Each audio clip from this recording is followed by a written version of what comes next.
Welcome to the Dojo Talk Podcast. Please remove them shoes before entry. The master is here, and you still have not taken off your shoes.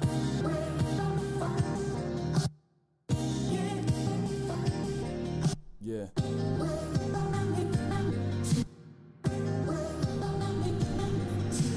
Living every day to define man's mission.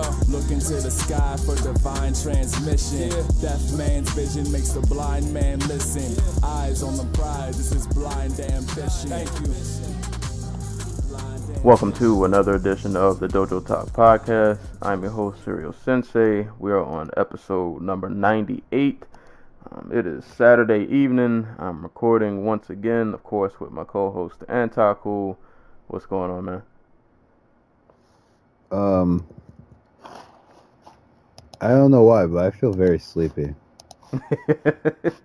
Yeah, I'll let you guys know. If you don't hear a lot of energy in either of our voices, I'm gonna guess you had a pretty long day. It's been a long life, my friend. Yeah.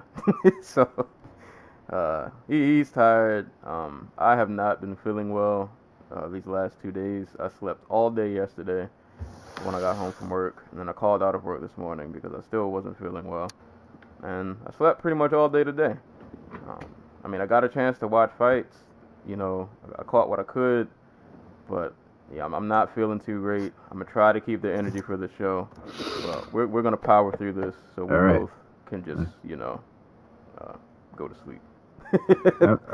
It's 7:30 on a Saturday, man. Hey, man.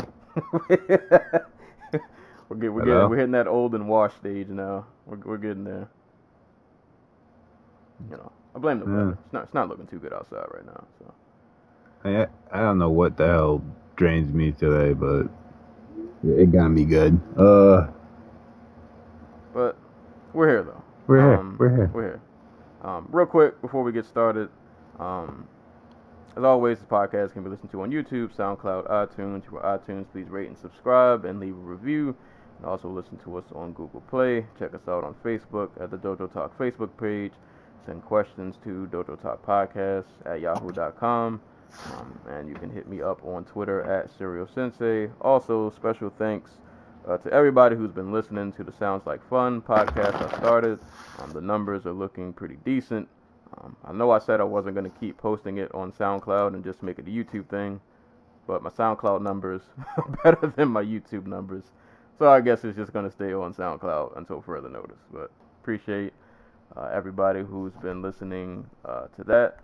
And for the top cities of the week, if my computer would move, overseas is made a leap. Number one in the top cities, Amsterdam, Netherlands. So shout outs to you guys. Number two, Teaneck, New Jersey. Number three, I'm gonna butcher this, something terrible. Neproshovich, Ukraine. I'm sorry, what? Dnepropetrovsk, Ukraine. So shout outs to you guys. Number four, Bangalore, India. And number five, Minsk, Belarus. And then also tied for number five, we had Portland, Oregon, Helena, Montana, and Los Angeles, California. Shout outs to Helena, Montana. How did you find Helena? Oh, Helena. That is the capital of Montana. Thank you very much. How did you guys find this podcast? I like how you asked the people in Montana how they found this podcast, but not the people from the Ukraine. I mean, you know, MMA is this is big overseas. I don't know how they got to us, but I think I can name like 2 Ukrainian fighters in MMA. Yeah, see, they clicked on the podcast to see if we mentioned them. I mean, they didn't. They should have been here for like a Klitschko episode. Yeah, maybe that's what they listen to. I don't know. Facts. We appreciate you guys though. So those are the top cities for the week.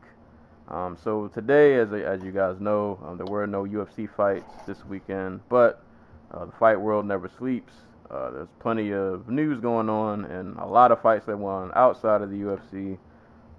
So I will run down a long list of news, and then we'll go back, talk about whatever may need to be expanded on, and then we'll get on to the fights. So news, fight announcements.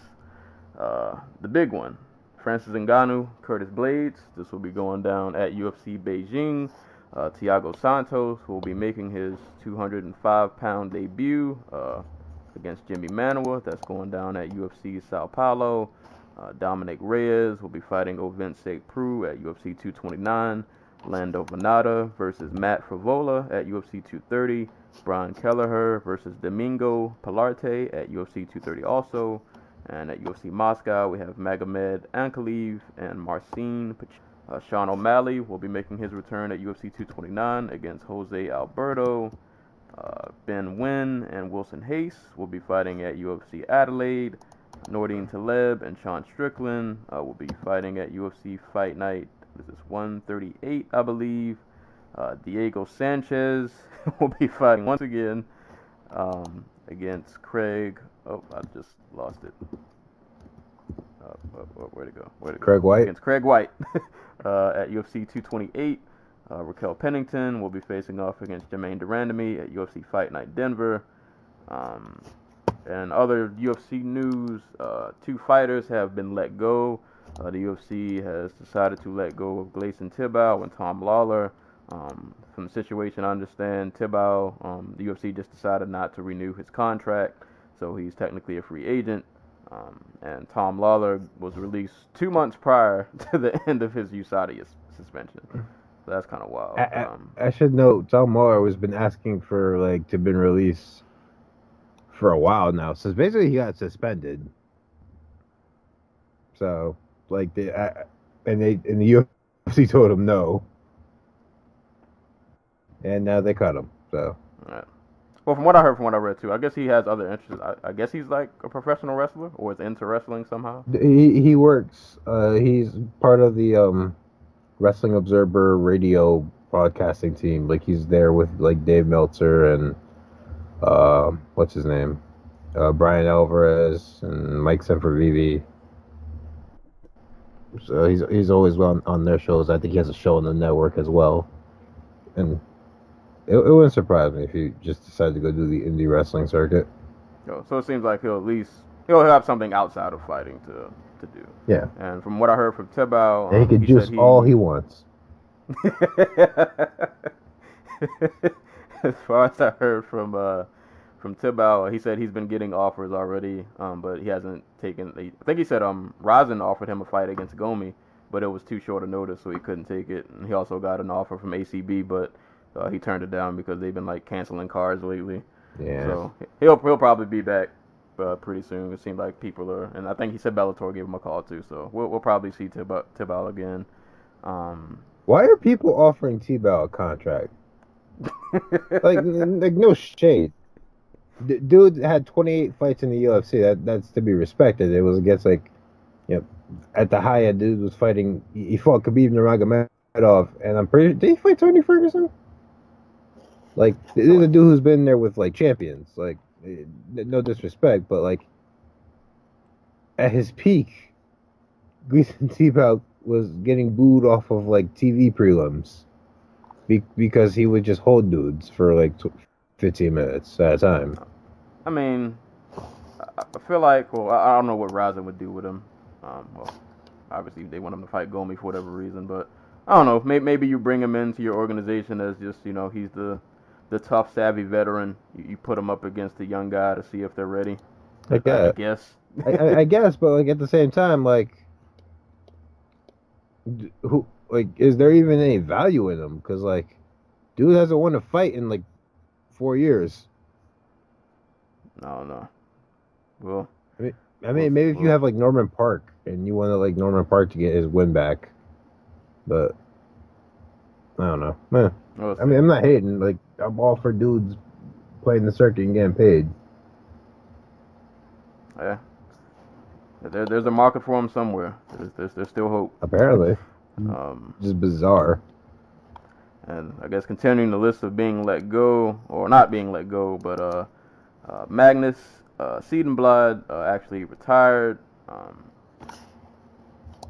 Honestly, I don't really have much else to say, but Retiring is always the smartest thing you can do.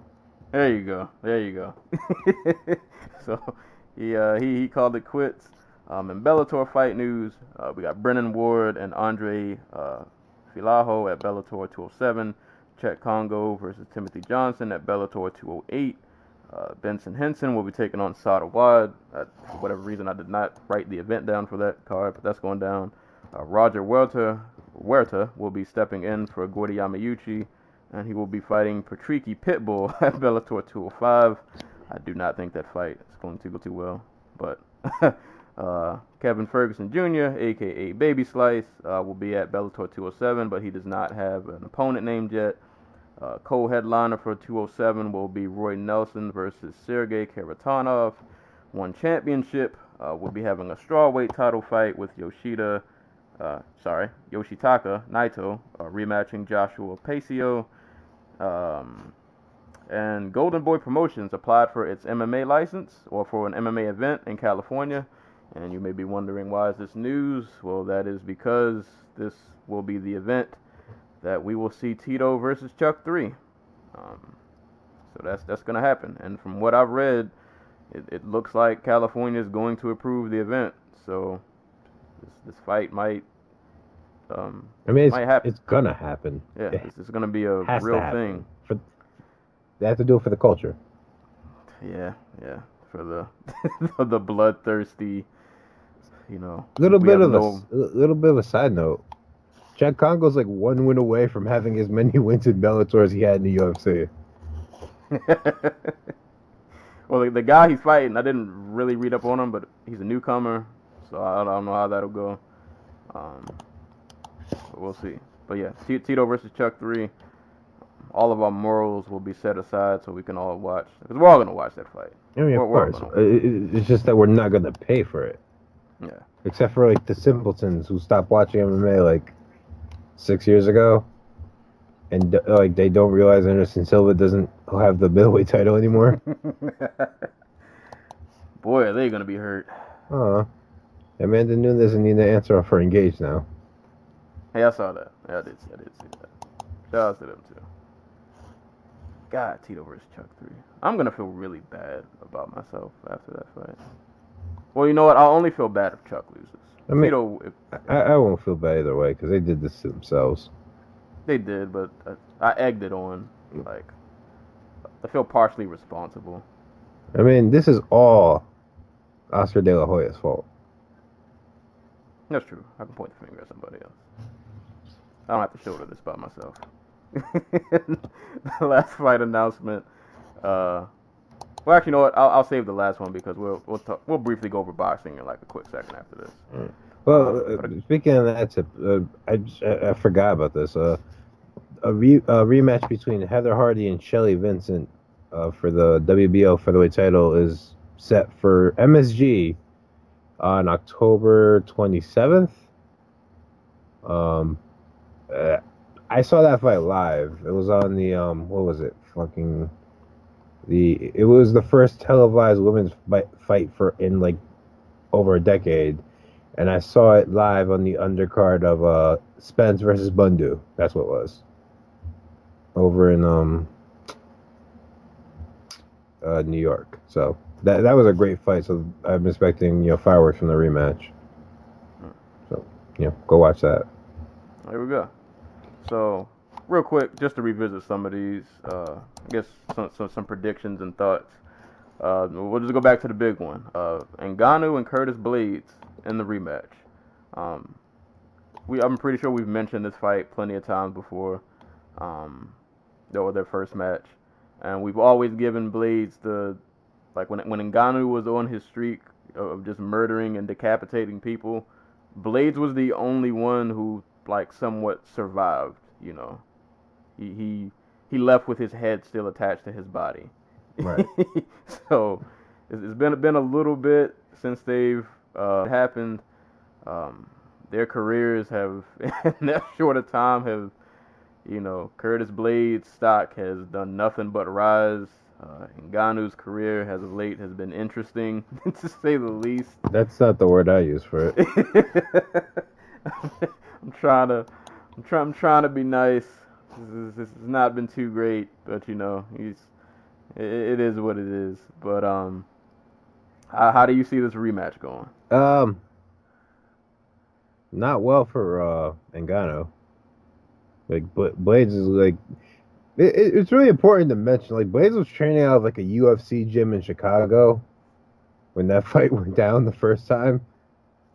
And I know people who either listen to this podcast or like who follow me other places have trained at UFC gyms, and like no shade, but like now he's working with like TJ Dillashaw's coach Dwayne Lugwood, and I'm like, yeah, no, he should win this fight because even if he's not a better striker, he has a better understanding of what like MMA striking looks like now. Like he is a better conditioned fighter.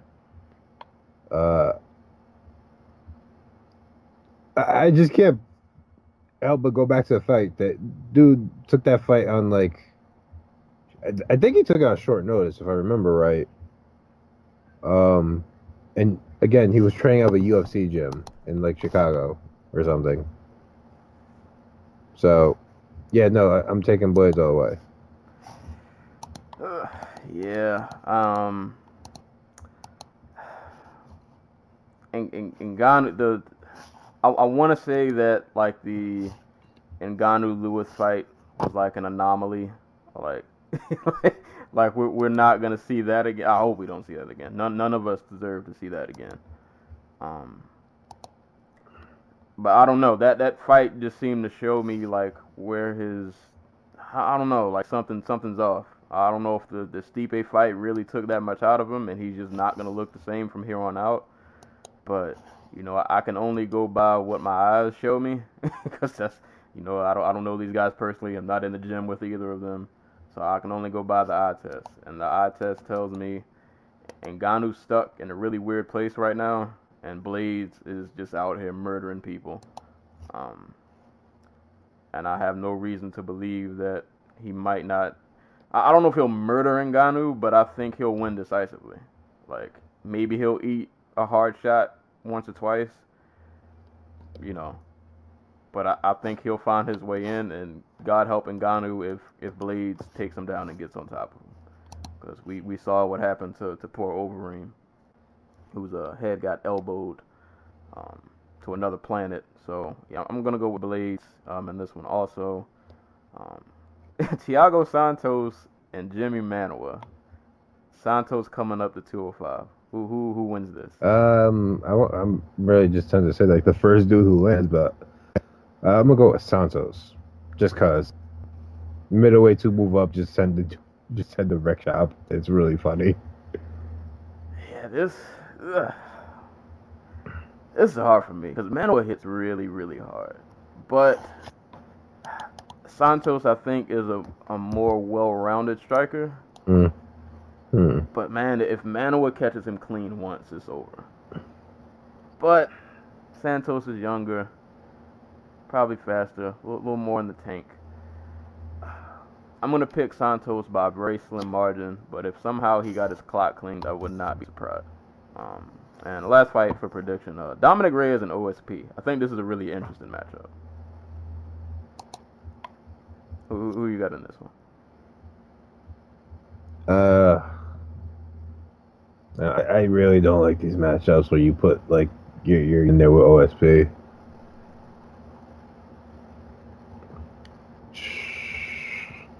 I'm gonna go with Reyes because I hope like I hope he's the real deal. And this fight might not be indicative of that. This could be like a lesson. Like there's every chance that OSP just goes out there and funny chokes him. Right. Just like, okay, you're getting freaking what you call it? What's his submission? The Von Prue. Yeah, the Von Fluke choke. Like, there's every chance he goes out there and just freaking after Reyes lights him up for like 2 minutes. Yeah, this is a dangerous fight.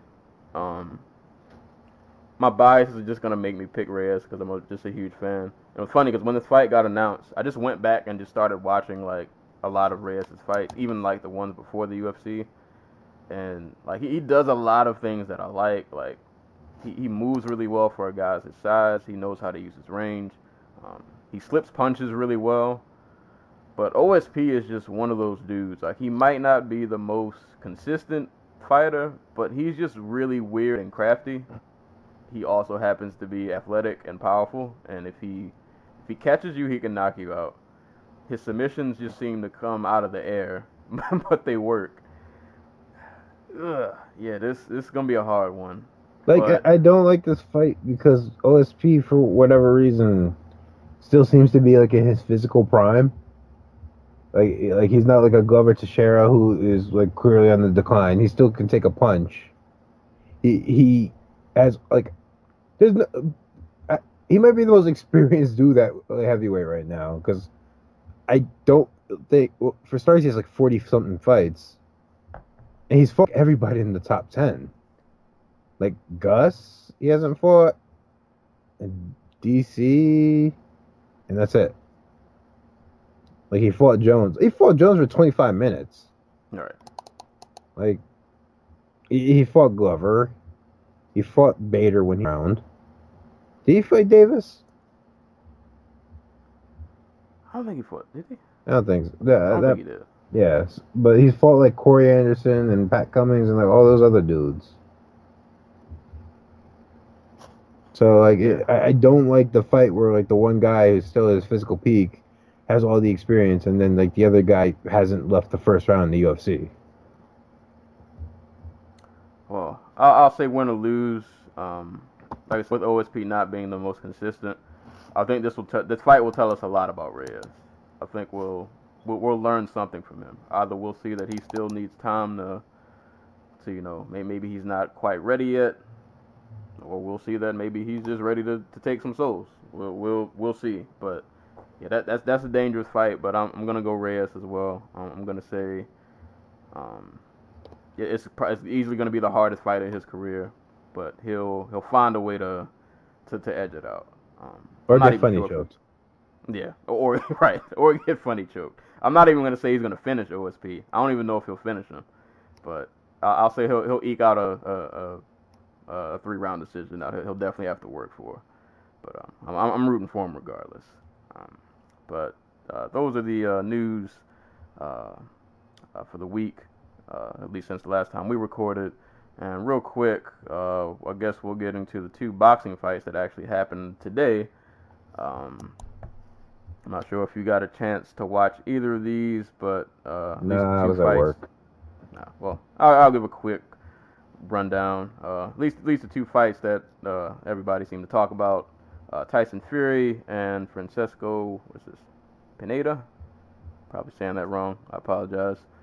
And Carl Frampton and Luke Jackson. The Tyson Fury fight, I kind of watched it like on and off. I was like watching it but not watching.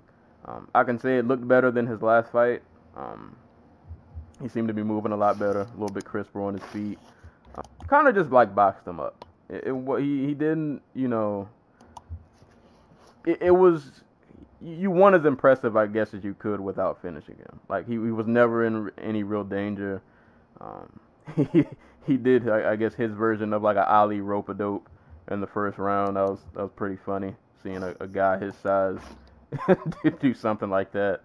Yeah, he just kind of boxed him up for 12 rounds. Well, it wasn't anything too crazy, but that pretty much all but solidifies him versus Wilder. I'm pretty sure that's that's going down. No, that's official. December. Okay, yeah. So that'll be an interesting stylistic matchup. That'll be an interesting build up.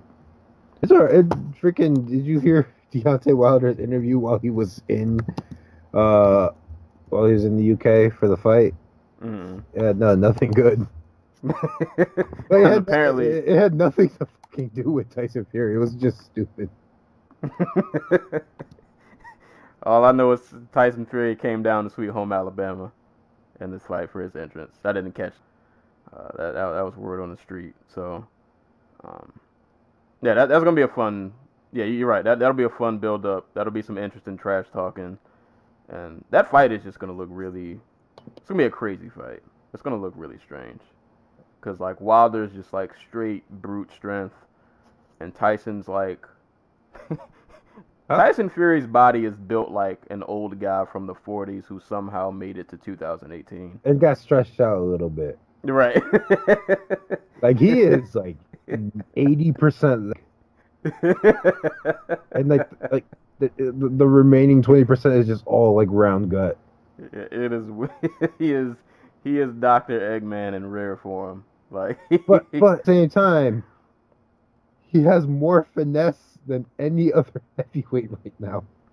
Yeah, and I was gonna say, like, I'm not as knowledgeable in boxing as I am in other combat sports. So like, I honestly haven't watched much of Tyson Fury, but like watching this fight, I was kind of like, man, like for a guy his size, he moves really well. Yeah, like this is the same dude who punched himself in the face. Like, what does that tell you about heavyweight? That this is the man. This is the most graceful mover at like heavyweight. Hey man, heavyweight. I feel like heavyweight across all combat sports right now is just, for better or worse, it's a spectacle. It's never not a spectacle though. But now it's just like it rarely ever feels like heavyweight's actually a real sport. Like. Like, Tyson Fury is a man who walks around, Tyson Fury calls himself like the king of the gypsies. Yeah, and forgive me for using that word, but that's the word he uses. And that's not like a fake title. He won it bare knuckle fighting. Jesus Christ. Like. This is so weird. When it comes to combat sports, like the metagame and like the narrative and like heavyweight might as well be a different sport than like boxing or MMA or kickboxing or whatever. Could you imagine like an all heavyweight fight promotion? It's the WWE. That's basically what it is. That's the second division in the barbecue fight league. It's just like, middleweights and heavyweights. You got your clean baby face, who occasionally says like crazy shit, like Anthony Joshua. You got your wild card dude, who, depending on like what day of the week it is, he's just out there like he could be he's the he could be babyface or like or heel in like Deontay Wilder. You got your straight psychopath and freaking Tyson Fury, who's just out, who is like legitimately a crowd. And like you had the dude who was like the man who calls himself the king of the gypsies, fought the brother to the mayor of the city of Kiev for the title of lineal heavyweight champion. Hey, man. Like, can you? Like, it always occurs to me how weird this sport is. How weird fighting is, where we could have something magical like that happen. That's why we watch for all these. This show just writes itself. Like, combat sports is just a show that continually writes itself. Every season, it gets. I don't know if more entertaining, but it's entertaining nonetheless. It keeps trucking along. Dude, like look at the UFC. Freaking a firefighting paramedic is the longest reigning UFC champion of all time. He lost to a former Olympian who is like a 5'10" bowling ball of a human being. And his next challenger is about to be a former professional wrestler who is about to headline SummerSlam in like this weekend. This is like legit, like a comic book from like the 70s. Like, and then you have like the arguable greatest heavyweight of all time in Fedor, who's like the head of like Russian sports. Like, oh man, it's so weird. I mean, the fight. There's no reason this fight can't sell, man. There's so much. There's so much to draw from. There's so much just. There's gonna be so much terrible things said in the build up to this fight. I mean, at this point, if you've been watching this sport, any combat sport, you just gotta expect it. The cringe moments, it's just here. They're here. The cringe moments are here to stay. They're not leaving anytime soon. You know, it is what it is. But yeah, Tyson Fury, Deontay Wilder. That's gonna be must see TV. That will be that will be must see TV. So and then real quick, didn't want to forget Carl Frampton and Luke Jackson. Frampton pretty much put a clinic on him. Jackson had moments here and there, but Frampton just kind of just poured it on him. Dropped him in the 8th with a nasty body shot. Finished him in the 9th. He started putting the paws on him, and next thing you know, a towel flew in the ring, and we all know how that goes. So, shout out to his Luke Jackson cornerman for saving him from just unnecessary punishment that he didn't need to take. So Frampton looked really, really good though. So yeah, that was boxing. That went on today. So we will just move on. So we got 3 cards to kind of go through.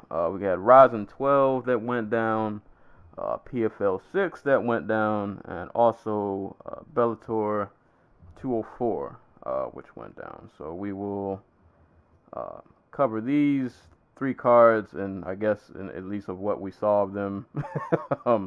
So I know even between us, we didn't get a chance to catch all the fights, you know, and we don't normally record on Saturdays also. Yeah, we also, like, I'm sorry, I can't do Thursdays. Yeah. I'm still adjusting to the PFL Thursday night. It's still kind of weird. I'm not gonna complain because at least I know on Thursdays if I want it's there to watch somebody get kicked in the head, yeah, like it's an option. It's there, but like you're not gonna entice me by throwing like Jake Shields and Bruno Santos and Gassam Umalatov and freaking Abu Bakr and Nurmagomedov on the same card and be like, hey, it's entertainment. I'm like, no, that sounds like work. Oh man, luckily those fights in question I did not watch. But I'll start with Rizin first, because I know you didn't really get a chance to catch it. I caught most of it, but keep in mind, people, like I said, we normally don't record on Saturdays, and I've not been feeling well these last few days, so I didn't get a chance to like rewatch a lot of these fights. So I'll just kind of go over the ones that I at least remember and the ones that I'm pretty sure people were talking about. So Rizin 12 was headlined by Luis Gustavo and Yusuke Yachi. Yeah. This fight ended fairly violently. This fight ended with Yachi face planting, which, you know, that's never a good thing. But Gustavo just put the pressure on him, man. Just a lot of power shots. I think at one point he caught him with like a flying knee in the first round. Yeah, he didn't let Yachi breathe a lot. I mean, Yachi got off a little bit of offense that he could, but in the end, in the second round, I want to say it was like a right that put him down, and he just, like, his body turned around and he just kind of face planted, and it was bad. It was one of those, you know, KOs where you look at him and you're like, ooh, I hope he's okay, because that didn't look too good. But right. Props to Gustavo though. Like I think he took this fight on short notice, I want to say, because I don't think he was the original opponent. I could be wrong. But it was supposed to be Bruno Carvalho. Yeah. So he came in, took the fight on short notice, and it obviously it worked out. He's now 9-0. So shout out to him for basically just coming in and just kind of dominating. Like he really held it down. So if you didn't get a chance to catch Rizin, definitely go back and watch that fight. It was one of the nastier finishes you'll see this year. Co-main event, Yuki Motoya and Kazuma Sone. This fight, I rewatched this right before we started recording. Man, fights like this kind of just drive me crazy because Sone just spent the entire fight, I thought, just playing with fire. He kept going for takedowns, and he was constantly in threat of being guillotined. And it was even at one point where he got guillotined by the rope, and that choke was all about to sink in. And he rolled out the ring so the choke would like let loose. And then they restarted them in the middle of the ring, which I thought was interesting because you would think they would start them back where like kind of where they were. Because he literally just rolled out to get out of the submission. Oh no, they rolled them to the middle of the cage, ring, I should say. Yeah, well they let him stand back up after that. And Sone was doing work on the feet, and he was landing some really good shots and combinations, but he was content to keep going with takedowns, and he ended up being put in the sleeper choke. So Yuki Motoya made him pay for it. So that was a pretty good main event. Kichi Kunimoto, former UFC vet, got a submission over Ryuichiro Sumimura. Caitlin Young had a bout with King Reina, which is pretty much a kickboxing fight, which if you've ever watched like Caitlin Young and Invicta, I don't think you want to get into a kickboxing fight with her. She can scrap all day long. Reina went for some takedowns, and most of the ones she went for, she either couldn't do much with, or Young, I think there was one in like the second round where Young had a really nice reversal on her. So Caitlin Young pretty much just kickboxed her for 3 rounds. Reina had a few good shots, but Young just kind of poured it on her. And the last 2 fights I will mention that I saw, Makuru Asakura and Hatsu Hiyoki. Hiyoki got head kicked into another planet, and that was that. Yeah, I feel like every time I see a Hiyoki sighting, it's never good anymore. It's pretty clear he has to stop. Yeah, I leave Hatsu Hiyoki sightings now with my feelings hurt. So Asakura gave him a head kick that pretty much killed him. And heavyweight fight, Roque Martinez and Kiyoshi Kuwabara. They had a nice heavyweight fight, I guess. It was, just a rock'em sock'em heavyweight bout. Ended with Martinez getting the KO. So shout outs to him. Heavyweight fights are just always interesting. And if anybody cares, Angela Magana got choked out. But speaking of Von Flue chokes, she did get Von Flue choked by Kanako Murata. Kanako Murata, who is like, if it wasn't for Sara Yoshida, the second most dominant, amateur wrestler in the history of amateur wrestling, would probably be an Olympic champion. So, keep an eye on her. Yep, she's now 8-1. Yep. Just really quick I'm actually watching the Gustavo fight right now as we talk, as you're talking, but yeah, shouts to Sakaki Bara, because it seems like if you've seen like their matchmaking for Rizin, like it seems pretty clear like he's a big fan of MMA and he watches a lot of it, which I guess he has the luxury of when not luxury, but he has the ability to, because he's not running 60 fight cards a year like the UFC is. But like he when he goes and gets like foreign fighters, it's at least mostly with the men, because I don't think he has as many choices available for women, which is why you get fights where like the atomweight champion is like fighting someone who is like 1 win or whatever. But So he seems to really know who he wants because Gustavo comes in and beats Yachi, who has had a pretty decent run in the in Rizin. You had like all the light heavyweights that he found, like Albertson and Prochka and Nemkov, like who have turned out to be pretty good prospects at light heavyweight. So it seems pretty clear that he has an eye for what's going on globally in the MMA scene. So I'm not sure how he found Luis Gustavo. I'm not sure if like Gustavo was like a former like jungle fight champion or something. Well, I could be completely wrong. I think him and I think he was a training partner with the replacement. I think. Or they were like from the same team. I could be completely. I feel like that's the story I heard. Like they knew each other somehow. This wasn't just some random. Yeah, I'm seeing it. They both train out of Avulacau Thai in Brazil, Parana, Brazil. Oh, so, yeah, he brought him in there, and then Rizin in general, I think just does a good job in general. Just the fights are just fun, like. Even the cards that are not so great are still entertaining. Like I've never watched a Rizin card and been like bored to tears. I get the violence. You get soccer kicks. That's always fun. They just put on really entertaining bouts. So if you guys didn't get a chance to watch Rizin 12, go watch the fights that we mentioned, especially the main event. It was a pretty brutal finish. So that was Rizin 12. On to PFL 6, which was headlined by Ray Cooper III and Pavel Kush. I don't know how to say that. Sorry if I'm butchering that. I didn't get a chance to catch all of this card. I caught a couple prelims. We'll just run through the fights that, I guess that mattered, quote unquote. that we both saw. I think they all technically mattered because of the damn tournament, but.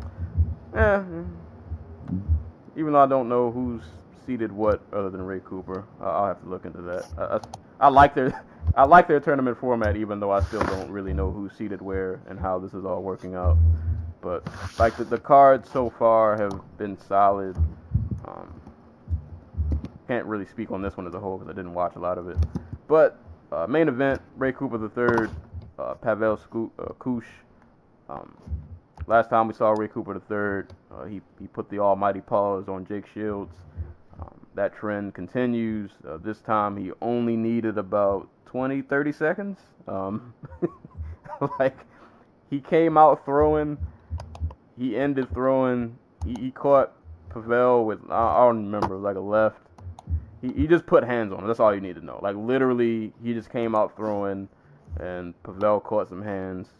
He turtled up. He ate some nasty ground and pound, and that was it. And Ray Cooper is just another one of those Hawaiian dudes who's just out here just bodying people. Just straight killer. And I believe he is now the number 1 seed in the welterweight tournament, which is not surprising if you've seen his performances so far, especially in the Jake Shields fight and this one. He's out here, he's cleaning people, like he's getting them out of there. So yeah, shout out to Ray Cooper, man. He's in PFL making a lot of noise, and it's been really fun to watch him fight. Yeah, I mean, you can't do much better so far in this tournament. 2 knockouts. You beat the dude who most people probably thought was gonna win, in Jake Shields. Yeah, no, like doing up big. Like, he had a big spot. It was a main event. His original opponent, I believe, fell through for this card. Because I don't think it was supposed to be Cooch. I could be wrong on that, though. No, I guess it was. Because when he had someone switched in last minute. But, let me just check the standings real quick. So, yeah, Cooper is number 1 with 11 points. His next fight will be on October 20th at PFL 10. I don't know who he's fighting, but I'm looking forward to it.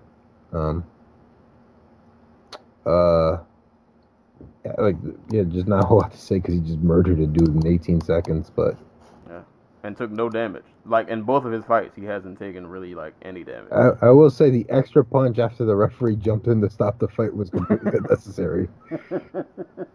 Because he punches over the referee's shoulder to do it.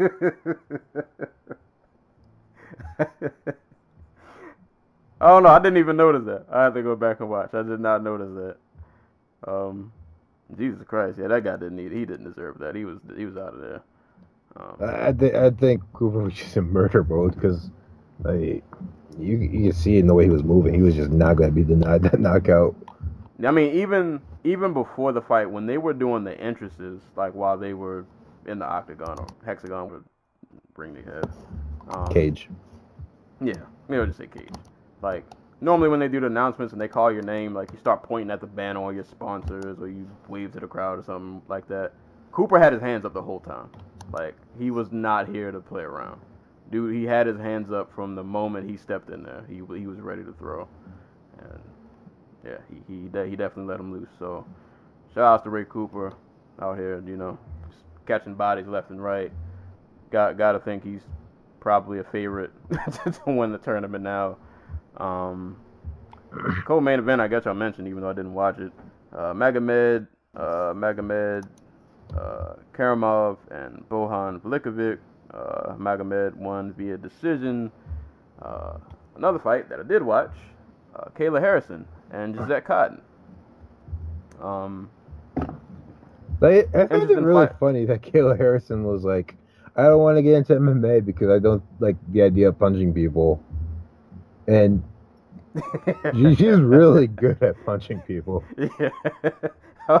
Yeah, I was gonna say I thought this was a good fight for Kayla because it went all 3 rounds. And she still got the knockout. Yeah, she still got a finish. But Gisette wasn't somebody who was just gonna go away. So, we got a chance to see more of Kayla's game. Definitely more of her stand up. And of course, the takedowns. You're just beautiful. Just really just awesome, just flawless takedowns, good at getting top pressure, and like I said, yeah, she might not like punching people in the face, but if she's on top of you, you're getting punched in the face repeatedly, and it's, you just kind of got to deal with it. By the way, I'm sorry if you guys hear that, if you can hear Too Close playing in the background. Are you watching it? No. Freaking, my neighbors, I guess, are having a party, and they're just blasting Too Close. Oh, nah. Nah, I don't hear it. I mean, I'm not complaining. It could be worse. But if you guys hear that, if it's picking up on the mic, I'm sorry. Nah, you're good. But, yeah, Kayla looked really good, man. Like I said, I was glad she went 3 rounds. We got to see more of her game. I think it was good that she was able to go 3 rounds. She was able to keep up the pace that she set. She didn't look like she was, tiring out too much. And like I said, still got the finish in there. Yep. We really we're gonna have to deal with this forever, so don't complain about it. Compared to Ronda Rousey, she goes for takedowns. Like she will dive in on a double leg and just throw you to the ground. And I think that was something that was really Ronda's game when she was getting pressured. And it's good to see that her team was like, yeah, no, you have to learn how to wrestle. Yeah, that, as well as the first or the second, she had a beautiful double leg. Oh, it was the first time I'm watching it right now. Yeah. So yeah, she definitely got a lot going for her. Definitely looking forward to seeing her fight again. Like I said, she's definitely got crazy amount of potential. She literally just grabs Cotton's head and just I guess Cotton had thrown a kick and she uses that to toss her to the ground in the second round. Yeah, she's sturdy. This was at 155. Yep. Right? Yeah. And I guess that's my only criticism. Well, I mean, because I don't know, because she's only fought in MMA twice, so is she a natural 145er or could she make 135? Because I'm wondering it would suck to see someone with that talent just not have, there just not be a lot of people out there for her to fight. I believe she can make 145. I don't think she likes the idea of cutting that much weight though. She fought in judo at about I want to say it was like 65. No, it was 72 kilograms. Let me just triple check real quick.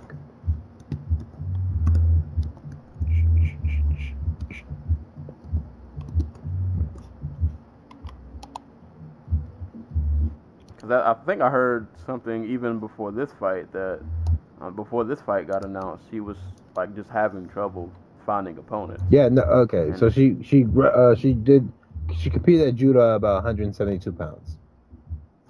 Yeah, but she cut. From what I was told, from people who've done like seminars and stuff with her, she was talking about she cut like 0 weight to do that. Like no dieting, or no focus really on like cardio and stuff like that in MMA terms. So who knows what she's walking around at.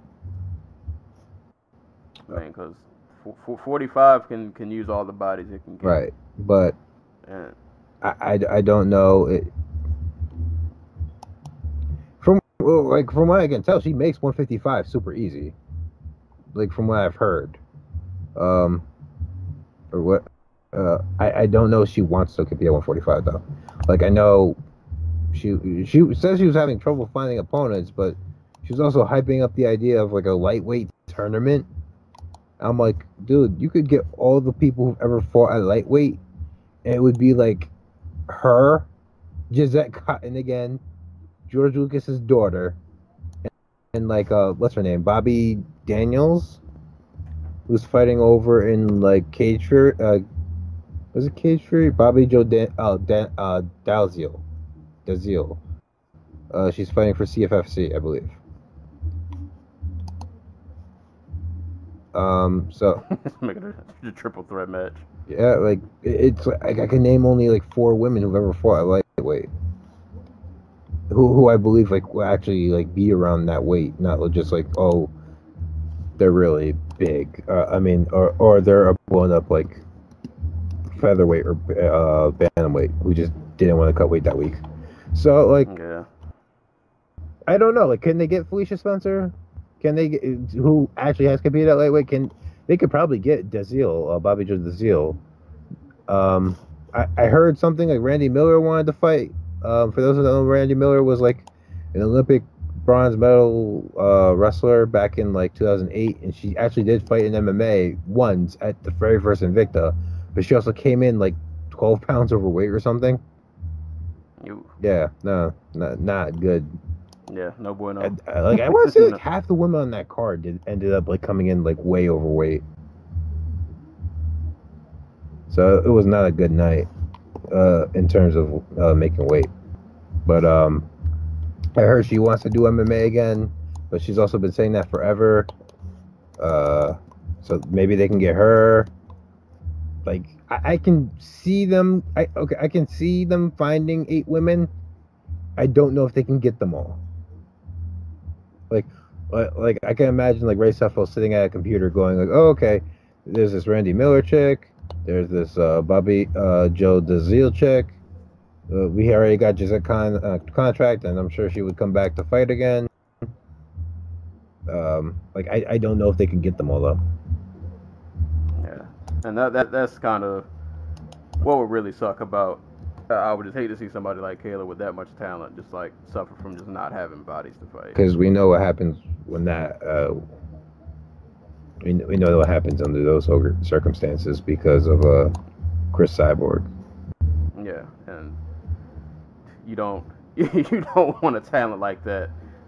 I don't say going to waste, but like just kind of sitting out there in the ethos while we're just like waiting for this invisible opponent that just might not ever happen. So I don't know. Hopefully she can make 45, but either way, I'm hoping for the best because we definitely. I want to see a lot more of her. She's definitely really talented. Had a lot of upside. So we'll see as far as her future goes. But great finish and another great performance from Kayla Harrison. And the only other fight that I even saw on this card, which I believe you watched as well, was Rick Story and Carlton Minus. Mm-hmm. Or Manus. I don't know if that's pronounced any different. Now they're playing DMX. Which song? Y'all gonna make me lose my cool. You got somewhere to go after this podcast is over. I mean, I can just listen from here. I don't gotta go nowhere. They got any food? Anybody out on the grill?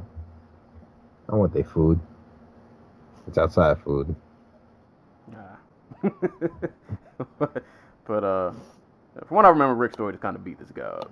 Beat him up, got him down, choked him out. Yeah, that was the story, and it only went 2 rounds. Yep, and he is not. He is the I want to say number 3 dude in the standings. He's number 4.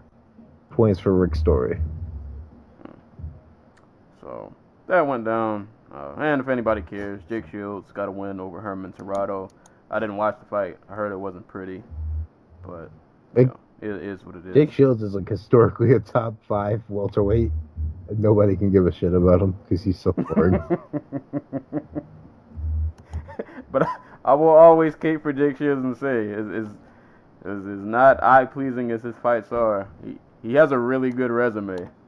People that he's beat. Jake Shields fought in front of more MMA fans than except maybe he headlined one of the biggest cards in MMA history in UFC 129, and now he's fighting on the prelims. He can't even get NBC Sports Network.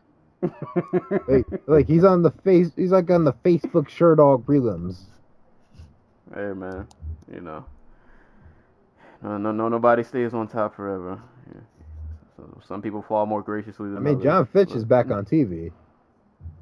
It just See, Jake Shields needs to become a hitman. That's what you got to do. He should have been like, I submitted daily. And you guys went to John Fitch? Yeah, see, he's in the wrong business. He's not. He's got to promote himself different. John Fitch knew what he was doing. See, his career died when the Diaz brothers stopped fighting. Oh man, but that was PFL 6. I mean, there were a lot more fights that happened on that card, but with even us combined together, we only saw those handfuls. I'm not going back and watching a fucking Bruno Santos fight. I'm sorry. Well, I guess real quick, I'll respect the world to doomsday, but I'm not doing that. My time is too valuable. I'll say real quick, one other fight I will mention that I did see, and it's not even much to dissect because it ended in a KO in a little over a minute. Abu Sufyan Magomedov and Anderson Goncalves, if I'm saying that correctly. Magomedov floored him. Pretty nasty KO. So that was cool. That was a pretty violent finish on the prelims. Rest of this card I can't speak on, and we won't spend time on it because we didn't watch it. So that was that. That was PFL 6 from what we saw. But onto a card that we did see and that I pretty much watched from top to bottom. And this actually turned out to be a really good card. If you wanted violence and finishes, if you just wanted to see people get hurt, this was the card for you. Yeah, this was it. It doesn't get much better, and fights don't end much quicker. Bellator 204 went down in Sioux Falls, South Dakota. This was actually yesterday, at least at the time of this recording. This was headlined by Darian Caldwell and Noad Lahat. Darian Caldwell going up to featherweight for this fight. Weight class did not make any bit of difference. I didn't catch this fight in real time because, like I said, I pretty much slept all day yesterday. So most of these fights I didn't watch until today. I can tell you I'm not a fighter. I've never trained, but I can tell you one thing that you should never do. Don't shoot a takedown on Darian Caldwell because that's not going to end well for you. You know Caldwell's pedigree. Because I think in the first Noad shot for a takedown, I was like, bro, what are you... I don't think that's a good idea, and it was not. Caldwell, if he gets on top of you, you're probably not going to get back up. He's going to take you down. He's going to wear on you. He's going to beat you up, and it's not going to be a good night for you. And I think Noad he found that out the hard way. Caldwell just gonna Caldwell, man. His striking is slowly coming along. Also, it's not the greatest thing. It's not the flashiest, but it's competent. Still has to be respected. And when he gets you on the ground, you got to be worried of the ground and pound. He does hit pretty hard. And Nawad found that out the hard way. He got taken down. Darrion Caldwell was just, I think he was kind of like had his back and was just kind of letting shots go. And Nawad like had his head turned, and I think he caught one that he just kind of didn't see coming. And then he just ate a couple of those repeatedly, and he was out. And that's like the story of his career. like he just doesn't see them coming. Like Caldwell, man, this guy's I really like him, man. I'm really happy that he's doing well. I still remember a long time ago. I'm probably not gonna leave a link to it because it was a poorly written article. But a long time ago, back when I used to like write blog posts, I wrote a blog post about 7 fighters outside of the UFC to keep an eye on. And Caldwell was number 1 on my list. And since I wrote that article, which I wrote years ago, he's done nothing but win. He's done nothing but just beast on people. Like, yeah. Caldwell gonna Caldwell. And he called out Patricio after this fight. He's trying to be a 2-division champ. I mean, to be honest, at 135, his number 1 contender got beat, so... Right. Like, at this point, Bellator, I'll say overall for this card, I did like that this card showcased a lot of their young talent, which gives me hope that, we might not see it right away, but they're starting to add some kind of depth. I think this card gave us more than a few names to keep an eye on. But the depth still isn't there as much as you would want it to be right now. So Caldwell going up for 2 belts, I mean, why not? Because who else at 135, like right now, do we see posing him challenge? Like, you want to see him fight Dantes again? You already steamrolled Joe Warren. Why not fight 45? He's still decent size at 45. His wrestling's going to give anybody at 45 problems. Why not? Well, why not make it happen? But, yeah, man, Darrion Caldwell put on he did what he does, pretty much. All the fights on this card are pretty much the same, except for the Gallagher, Bandejas fight. It was the big, strong wrestler getting on top and then just beating the shit out of the other dude. Until he couldn't take it anymore.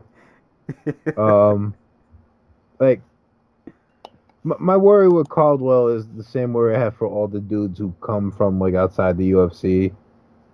And I don't say this to be like, oh, the UFC fighters are better or whatever, but it's more along the lines of like experience. You fight a lot of different dudes in the UFC, like Conor McGregor went from fighting like Brimage to like Max Holloway to Dustin Poirier to Dennis Seaver to Chad Mendes to like eventually Jose Aldo, and that's fine. Like those are all competent, well put together fighters, and you kind of don't always get that when you're in Bellator.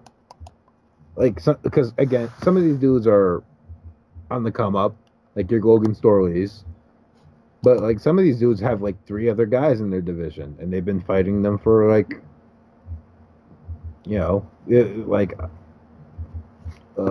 we're like just over 2 years removed from Darrion Caldwell fighting like Sean Bunch, who in all fairness was like a flyweight, while Caldwell himself is built like a freaking featherweight. So like I like the idea of Caldwell going up to featherweight and actually challenging himself, and just like putting another goal up there, because I think he sees the writing on the wall that the Bellator doesn't really care about bantamweight, and he doesn't want to get stuck in that cycle of rematches where he has to fight Dantes and Joe Warren again. So it makes sense to me why he would go up to 145. So, like, make the McDonald fight happen, get it out the way, and then have him fight Patricio in 2019. That's all I want. And actually, speaking of real quick, speaking of Patricio, because I forgot to announce this in the announcements, for fight announcements. Patricio's next title defense will be against Emmanuel Sanchez. And rightly so. Yep. Fresh Bellator, face in that title picture. Yep, Bellator Israel, November 15th. And that's an awesome fight. If anybody's been paying attention to Sanchez as of late, he's been on a really good tear. And I've been rooting for him because kind of like 35, Bellator's 45 division, like it's top heavy, but once you get past like the top 4, you know, it's kind of like no man's land a little bit. So Sanchez managed. He was always a guy who was kind of around. We just didn't know if he was gonna make it through that bunch. But he put on some good performances. He took out a former champion, Daniel Strauss. He took out Sam Cecilia, so he finds himself fighting Patricio. So best of luck to him. It's a tall task though. Patricio's an animal, so we'll see how that goes. But so yeah, continuing on, co-main event: Logan Storley, AJ Matthews. Logan Storley was also in that article that I wrote some time ago. Fighters to keep an eye on outside of the UFC. I started watching him when he was, it wasn't LFA at the time. I can't remember if he was in RFA or Legacy. He was in one of those two. But the first fight I ever saw of him, he just took a dude down and just like pummeled him to death. And he's pretty much been doing that ever since. And AJ Matthews was no difference. Yeah, like you said, this fight kind of went like the main event did. But Logan Storley's wrestling is just kind of like, it's very ferocious. Like, he does not give you a lot of room to breathe. Like, he comes in, he pressures you, he takes you down, he's constantly like trying to advance position, he's hitting you with ground and pound. You know, it's like an overload. And it might not be the prettiest thing to look at, but it is very effective. Dude, like the takedown he hit in the second round, he didn't even wrap AJ Matthews' hips. He literally just like shoulder checked him. And he went up in the air, and all of a sudden he was down. Like Logan Storley's a beast, man. This dude is a beast. At 170, he just took Matthews down and he just pummeled him. And the ground and pound wasn't ferocious, but it was there. But those elbows, right? Yeah. Them bows. them bows. Yeah, Matthews he had no answer. Like, he just got taken down and just kind of ragdolled. And I gotta think after this fight, like, Storley should probably get a step up. I mean, AJ Matthews was a step up because between Matthews and I guess the rest of the division, like, who's your next step up? Because that used to be like Fernando Gonzalez's job, but he never came in on weight. So, like, his next step up has to be like, I don't know, Douglas Lima, Andre Korshkov. I was gonna say I wouldn't mind because they're all wrapped up in the tournament right now. I wouldn't mind seeing them because the tournament has an alternate fight, which is Larkin, and I cannot remember the other guy's name. I think it's a Russian dude. Yes. I wouldn't mind seeing him maybe get like the loser of that fight. Either that or Jan Pascu or Gerald Harris, I guess, is still around, I think. Yeah, he's still out here. Yaroslav Amosov. That's the guy, actually. That's who's fighting Larkin. Yeah, like any of those dudes, that's fine. Yeah, because so far he hasn't really been in any trouble. Right. Because a lot of guys they can't handle that wrestling. Like, they have no answer for it. Dude's just like a completely different level of athlete than the guy he's been fighting. It's just not fair. So. Yeah. So Logan Storley's out here continually just beasting on people. But moving on to what I I think it's fair to say this fight was the talk of the night. Yeah.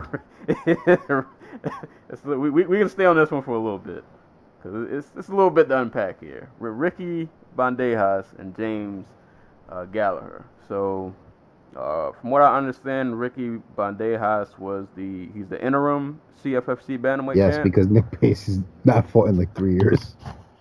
Jesus. Ricky, he got the interim belt. I'd never heard of him up until this point, so I had to do my Googles. But apparently he's, handling work over there in CFFC. Obviously got the call up. And this is Gallagher's return. He's been absent for, about a year? Like 400 and something days. Yeah, so it's been a little while since we've seen Gallagher. There's a lot of trash talk. Gallagher is definitely of the Connor cloth. At least he tries to be. That's the vibe I get.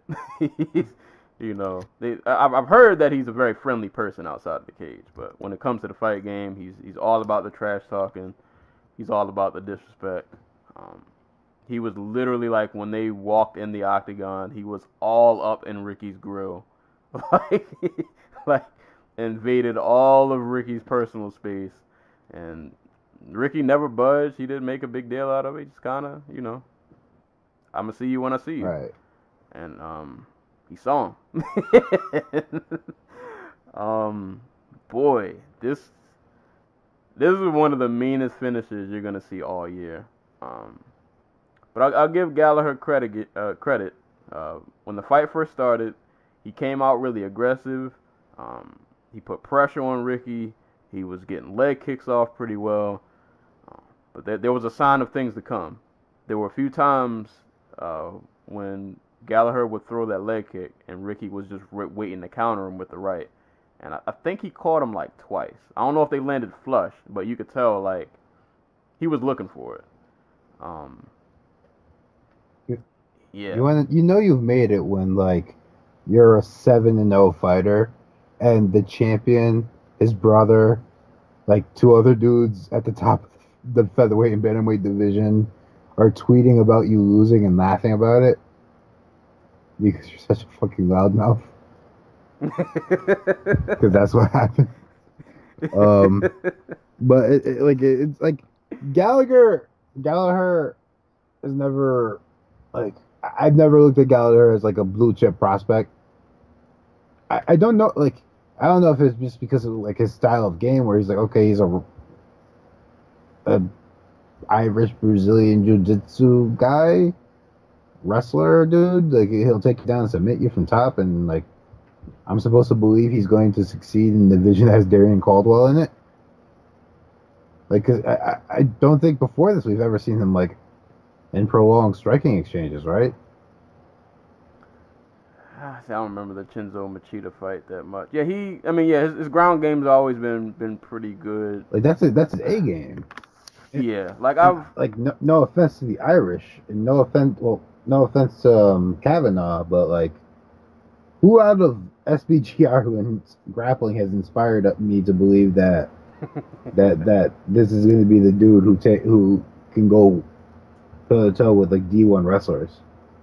Yeah, and like I look at him as a guy because I want to say Gallagher's only 21. Yeah. So he's got plenty of time, and he definitely has some tools tools to work with. There's definitely a solid foundation. But yeah, I never even, because I remember the first couple of times of watching him in Bellator, like he definitely had a lot of hype behind him. I mean, some you could say obviously due to his affiliations. But I mean, some due to talent. I'm not gonna say like the dude wasn't talented, like he just had no skill. He had a really good ground game, brash talker. Kind of, I guess, what you would want in a star, quote unquote. In 2018, yeah. Yeah, but it wasn't enough to. Yeah, kind of like you said. I'm not looking at him and then looking at like a Caldwell, even like a Joe Warren, even a Dantes, and being like, oh yeah, he can definitely take those guys. Like he might get there, maybe, Yeah. but That's years. yeah, he ain't there yet. Like, just so he's gone for like 400 days, right? Like he hasn't fought since June 2017, Chinzo, since the Chinzo fight. So he comes back, he decides, you know what, I want to go to 135 pounds. Why was Ricky Bandejas the dude they called up to be like, yo, you want to take this dude? Because it seems pretty clear that Gallagher was one of the dudes when they signed him. They were like, this is going to be our star. Right. Like, there's a reason we haven't gotten the AJ McKee Jr.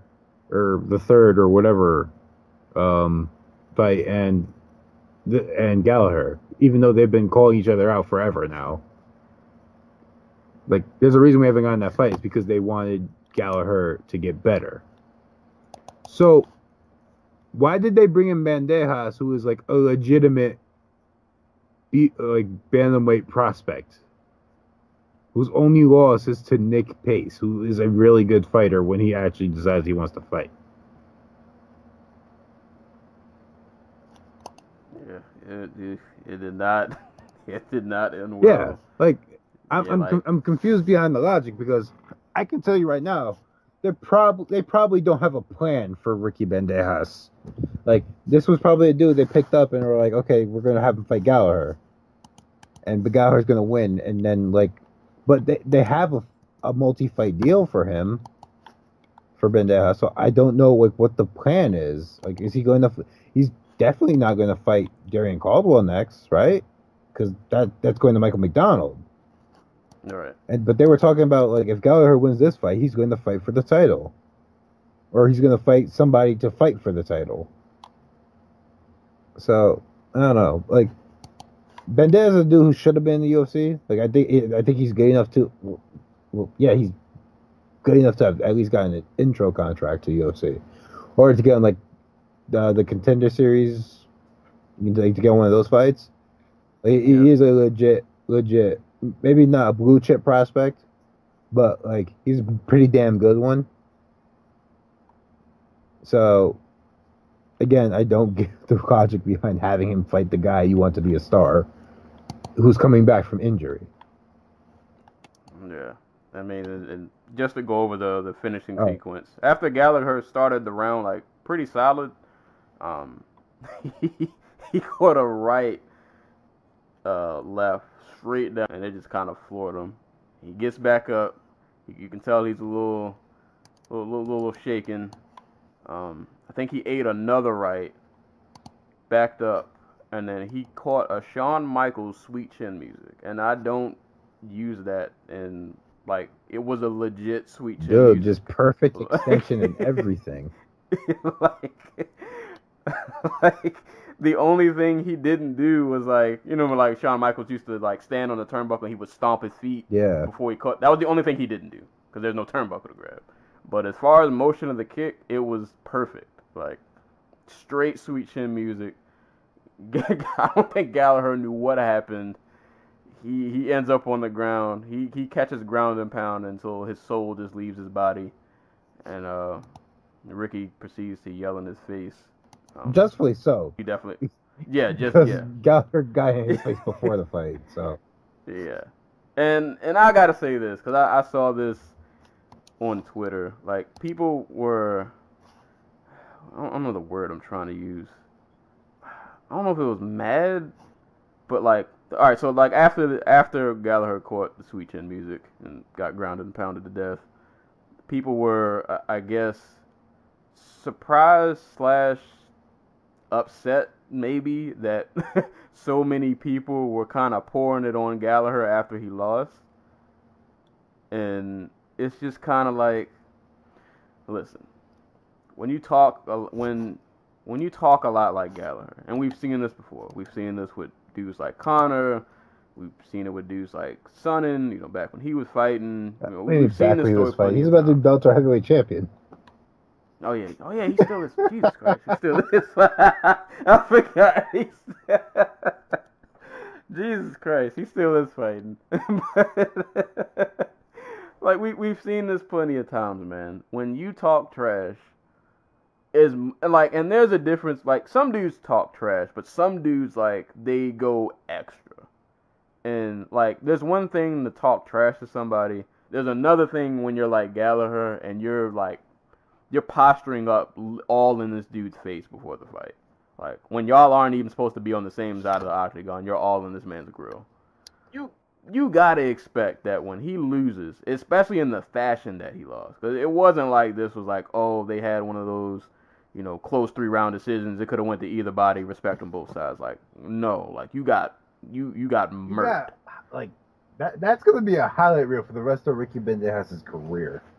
Right. No matter what he does for the rest of his life, he could lose every fight from here on out. He'll always have that one highlight to be like, I caught a dude with the sweet chin music. That's that's a highlight reel for like Bellator's opener. Like where they're cutting together like footage of like, oh, we just need like a clean like 20-30 second intro for Bellator, and it's like the WWE now past future forever thing where like they have all the highlights of all like the Raws as the opener for like Monday Night Raw. It's gonna be like that. It's gonna be like, oh, over like whatever. Does Bellator play new metal in the opening? I don't. This would fit over exactly. Like this goes up there with some of their staple KOs, like was it the Brian Baker knee? I can't remember if it was Baker or somebody else, but like that flying knee, like Chandler's or like Lima's knockout of he knocked out a lot of people. Saunders. Like, this is one of those KOs. Like, this is one of, when you think of Bellator, this is going to be one of the KOs. Like, Nick Pace flying kneeing that dude back at, like, Bellator 3. Right. Like, so when you talk that much trash, you got to expect that people are going to pour it on you. And it just happens. Like, it's a part of the This sport. Is like that the Ben Wynn video where, like, he knocked out that dude with all the tattoos after he got in his face at weigh-ins. Right. This is just what you get. Right. It's what happens. It's really great when you win and you can back it up. But if a dude catches you, especially in this fashion, people are going to pour it on you. And yeah, I get some Twitter people take it too far. Some people go overboard. But like you got to know it's when sports, you live like that. It's sports. Right. Yeah. It's going to happen. It's just going to happen. Just a joy though for the observation of the night. My favorite thing about SBG Ireland is how it went from nice guy Jim filled with tryhards who people rooted for to a bunch of tryhard fake Connors trying to out-Connor Connor, and then his call to bring back Ireland's greatest child, Cathal Pendred. Like Cathal Pendred's like in movies now. He's just got time for this shit. Yeah, getting the big checks. Hopefully. Who knows? I don't watch Irish movies, so I don't know. He's on Amazon Prime's TV series Lore. Oh, I know that from the podcast. Probably getting a decent check then. Because we're Amazon. Yeah, he was in probably doing pretty well. He was in My Name Is Lenny, Blackwater, Into the Badlands. He was in Into the Badlands? He was in 2 episodes as Rafferty. I have no idea who that is. I have to go back and watch. You have to watch the whole thing, and then you have to find it. And tell me which episode he's in, so I can watch it. No, I will, because I love that show. I didn't notice he was in it, so I'll definitely go back and watch. You guys should watch Into the Badlands. That's an amazing martial arts show. But, I could have sworn he was like in a really big movie that like I heard about, but like I haven't heard of any of these movies. Hold up, let me. Dang it! I know this. Like I want to say it was like in a Marvel movie or something. He was randomly in Ant-Man somewhere. No, I guess he was just in the Amazon thing because I can't find it. I know I posted about it. I can't find it though. Oh, he's getting good checks. Yeah. But shout outs to Ricky Bandejas, man. Way to steal all the shine. It's just like you raining on a lot of parades. And in a very awesome fashion. So yeah, like you said, I don't know what Bellator's plan for him is, but you better come up with one. Because, He's actually good. When you got, yeah, he's good, and when you have highlights like that, you got to throw him back in front. Yeah, of you guys could come back to Jersey with that type of talent. You know, stop not coming to Atlantic City.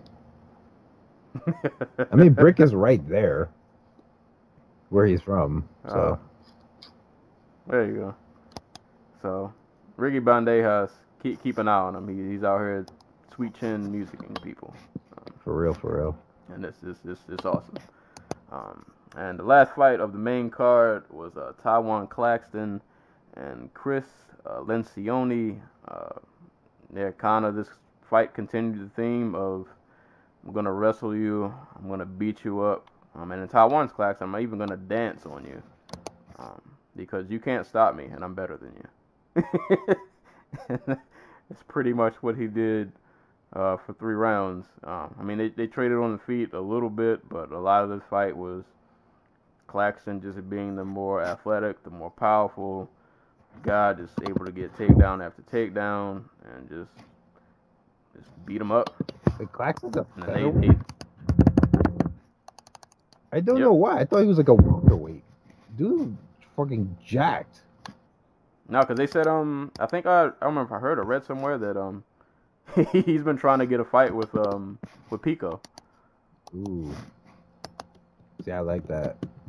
Yeah, I do. I mean, I think Pico beats him, but I think that's a fun one. I like that he's calling them out. Yeah, I heard he wants that fight, but apparently him and Lencioni had some bad blood because Lencioni like called him out and then he missed weight by I forgot how many pounds. So they had some words after the fight. Claxton was all up in his grill, even after he beat him. But no, man, like I said, what I liked about this Bellator card, we're getting to see some new faces. New storylines. Storylines. Divisions are slowly, and I emphasize slowly, getting deeper. So, you know, dudes like Bandejas, dudes like Taiwan, these are... If you're Bellator, you're happy you have talents like these, and that they're winning impressively, they're putting on good performances, and these are guys like in the future, as long as they stay on track as what they're doing now, these are guys who will be in your title pictures, and they can put on entertaining and interesting fights for you. Yeah, like what's his name? Like you hope that like your core audience like sees this and. There's a buzz. They tell people about it. Like I saw this one guy super kick this loudmouth Irishman in the face, and now you have to watch him. Right. That's what you hope. Crap! I forgot. Apparently, freaking McGregor was there, or there was some message passed along to James Gallagher. That when he would eventually lock in the choke on what's his name, Bandejas, that he should just hold on to it even after he taps. I think that was what Patricio tweeted out. Well, he did not get that chance, buddy. Did not get that chance. But yeah, I don't know if you had any other thoughts on that fight. The Claxton fight? Yeah. Nah, you just got... No, it's basically what you expect from like a wrestler in his third fight, getting a step up. Like, he took him down, beat the crap out of him. And that's all you can expect from the dude. Like, he'll get there eventually. So, shout outs to Taiwan Claxton, and moving on to the prelims, which were really awesome on this card. Like I said, if you guys wanted violence, it was all over, and the prelims were no different. This was like the old Strikeforce cards where everybody just died in 2 seconds. Omar, Antonio Morales, Ferrer, and Troy Naraki, if I'm saying that right. I don't know if I'm getting this KO confused with another one. Was this the one where he caught him with like the kick that was really a knee? Yeah. Yeah. So this fight only lasted not even a minute, 58 seconds. In the beginning of this fight, they were mentioning, I don't remember what gym he trains out of, but they were saying like, all of Omar's training partners were saying like how aggressive he is, blah blah blah, so on and so forth.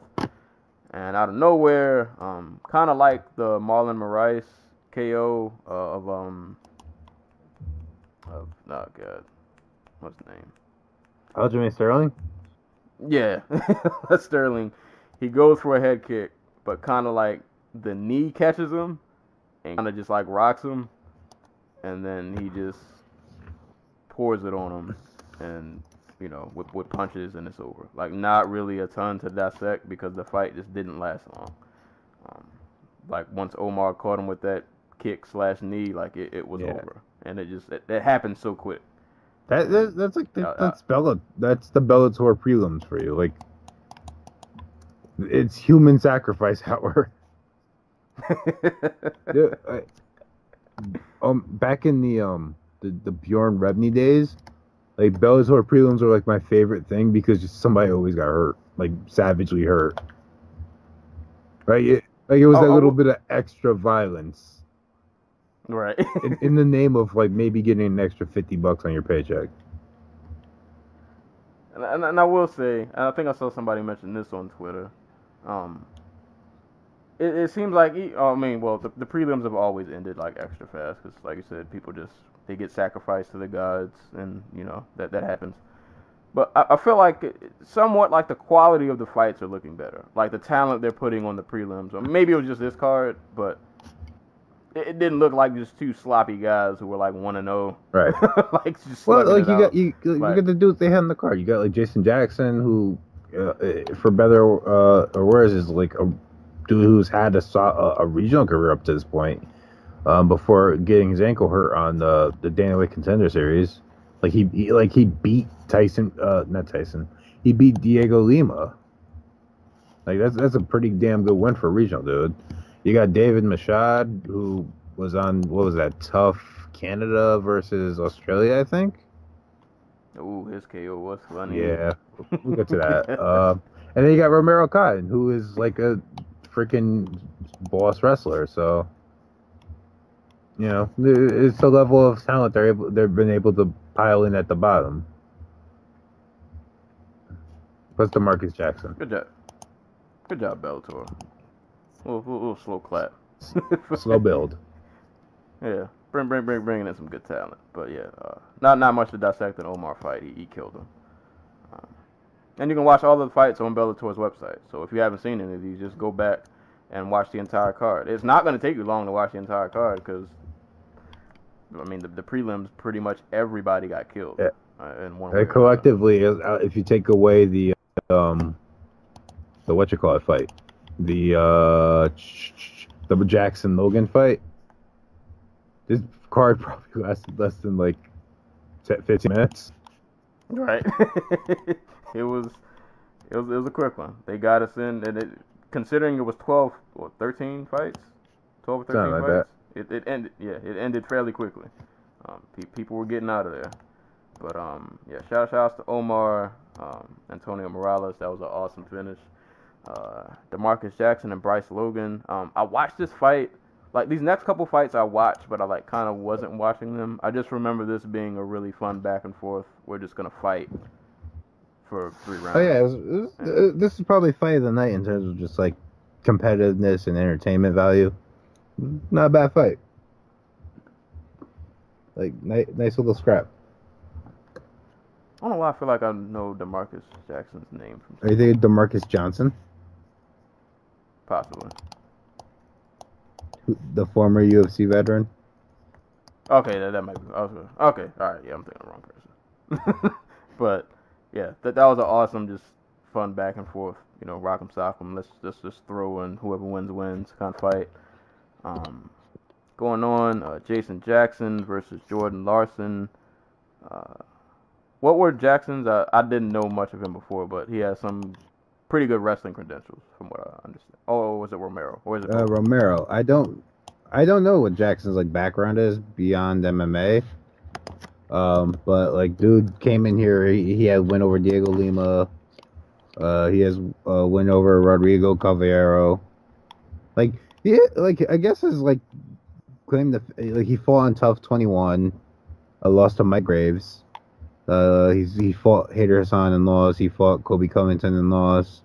Like, his losses are to legit people. Like, and like his wins are over dudes who have way more experience than him. Like, he beat a dude who had 59 fights on his resume when he had 6. So yeah, pretty athletic dude. I don't remember much of this fight in detail, other than I think he took him down to get, and then he ended up with the ground and pound and just kind of pummeled his face in until they stopped it. it sounds like I remember. Yeah. So that was cool. This next fight, David Machado and Corey Davis. If for anything, this was one of the funniest finishes. This finish just encapsulates this sport. Like it was so weird and bizarre, but it's MMA in like its purest form. Corey Davis is on David's back. He slips off. David in great fashion and taking advantage of a split-second opportunity. And the split second that Corey Davis just slips off of David's back, David turns around with a right hand, blasts this man on the side of his dome piece. Like It's worth noting, like they were standing. right. Davis fell off his back. Like he falls 3 feet his ass, and then Machado just follows it up and uppercuts his face. Just floors him like on the side of the head. And Davis is just all kinds of he's out of there. Yeah. He ate some ground and pound, and it was so weird to watch. I can't think of many times I've ever seen a finish like that.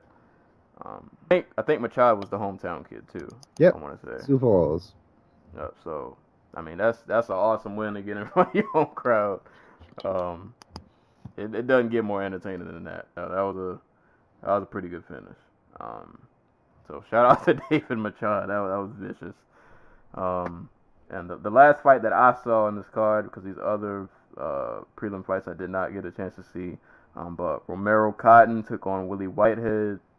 I didn't see this fight in full, so all I can say is that Romero Cotton kneed this man into oblivion. Just like it's like he put a clinic on this man with just knees and punches, and it was very brutal. And then he proceeded to dance.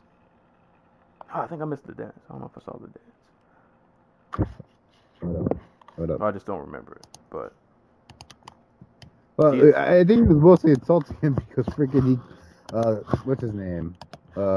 Whitehead came in like 15 pounds overweight or something.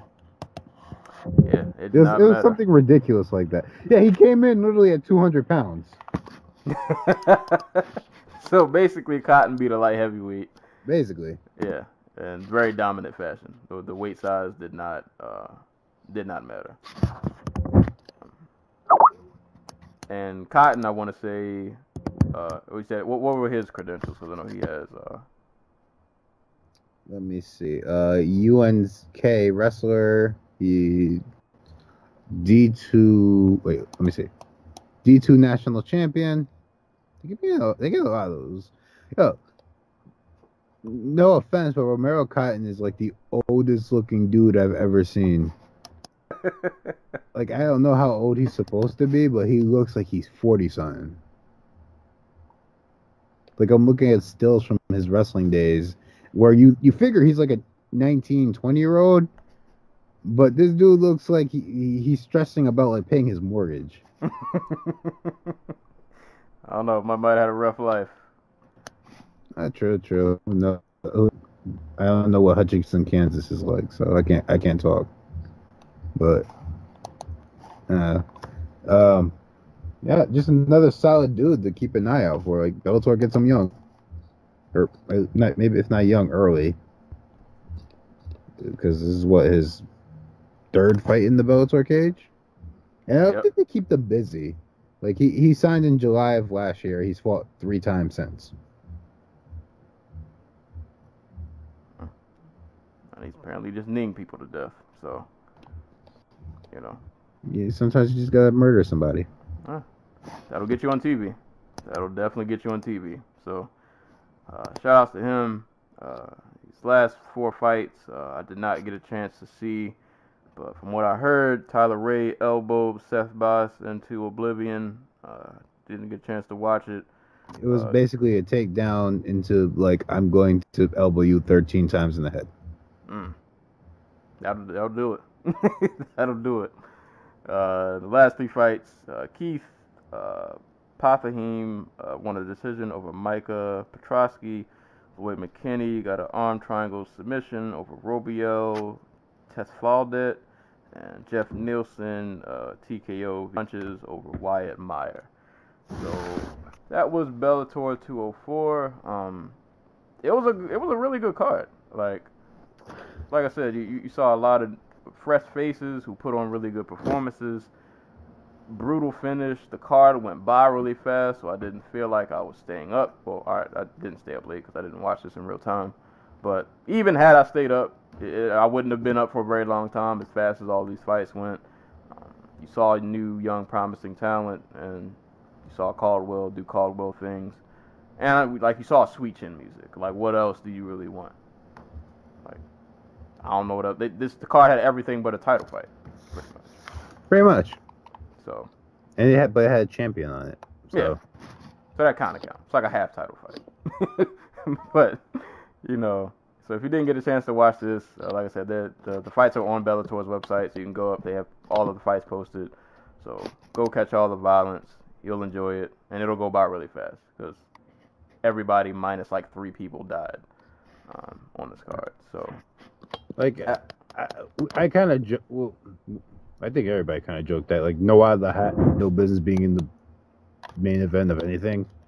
And he kind of proved this right by, you know, going out there and getting bombed. But sometimes you just, like, if you can't put a card together where, like, it's all competitive fights and, you know, everything has title implications, the next best thing is put a card on with, like, young fighters who can do exciting shit.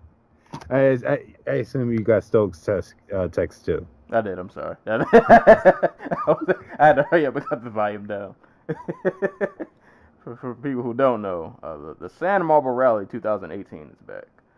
And if you have not watched San Marble Rally, it is the most tense thing you will ever see in your life. Yeah, you need to get on it. This is This is one of the most impressive random things I've ever come across, but I'm so glad I've got a chance to witness it, because it is unusually captivating watching marbles race over random terrain. But you know that episode of The Office where they're all sitting around trying to, you know, hoping that I guess the graphic on the VHS will, like, hit the corner perfectly.